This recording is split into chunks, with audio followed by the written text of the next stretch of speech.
Giving all glory, honor to God. I hope you guys are having a great day. I just came on here to tell you guys that singleness is something that happens in stages. There's a lot of people who leave relationships 1 to 6 months, and then next thing you know, they out here talking about, oh, I'm single, I'm ready to mingle, and hit me up. And honestly, you're not really single. Like, let me give it to you this way. Singleness look like boundaries. Singleness look like celibacy. Singleness look like you being free mentally, emotionally, and spiritually. Singleness look like you dealt with the soul ties. Singleness look like you took accountability for your part, and now you know what you need to work on in yourself. You see, when you're truly single, you move a certain type of way. There's a certain scent to true singleness. A lot of people, they just be out here, I'm single, and then you running right back to the father of your kids. You single, but then you running right back to the mother of your kids. You single, but yet you ain't got no boundaries with the people that you used to date, and they can still show up to your house, still text you sexual, flirty things. There is clearly nothing about your life that says that you're single. Why? Because you don't have no space for nobody else.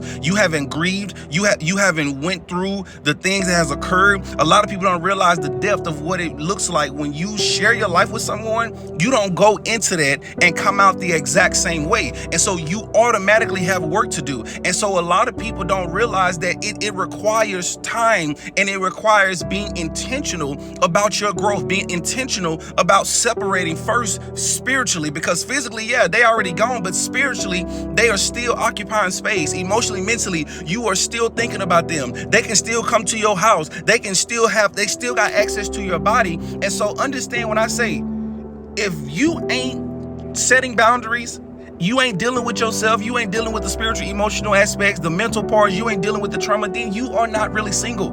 And the only thing that you are a ticking time bomb for the next person, because you are not properly dealing with your issues. You're not properly closing doors. And so this is why I say singleness is something that happens in stages only when we are careful, only when we are prayerful, only when we are fasting, only when we are getting before God and allowing God to address the issues of our heart. And this is why so many people, they're on this vicious cycle of leaving someone, getting with someone, leaving someone, getting with someone. And then all you hear on social media is, oh, all men are the same and all they do is play around. All women are the same and all they do is play around. All people do is cheat. When in actuality, you're the common denominator for what you are attracting. You're the common denominator because you are the one that has to choose to entertain it. You're the common denominator because you are the one that choose to ignore the red flags. I mean, I can go on about this forever, but just understand, singleness is something that happens in stages. And when you're gonna know when you're ready, because anybody can step into your life.